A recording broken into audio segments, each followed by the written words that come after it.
বৌদি, এবারে পুজোর চাঁদাটা নিতে এলাম।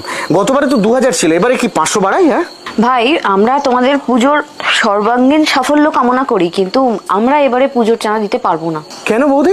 আমাদের আমাদের অসহ্য চলছে। অসহজ? কে মারা গেল আপনাদের? একই পাড়ার মধ্যে থাকি, জানতে পারলাম না তো। আমার এক ছোট বোন মারা গেছে। তাই? ও মাই গড, কবে? আপনার নিজের বোন? 9th অগস্ট রাতে আরজি করে।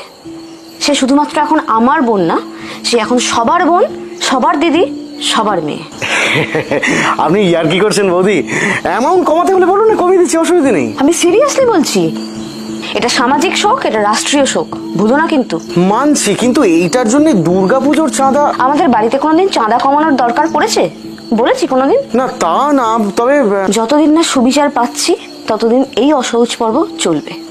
আর পুজোর আগে যদি আমরা সুবিচার পেয়ে যাই, তাহলে এই চাঁদার দ্বিগুণ টাকা আমি নিজে গিয়ে প্যান্ডেলে দিয়ে আসবো, কথা দিলাম।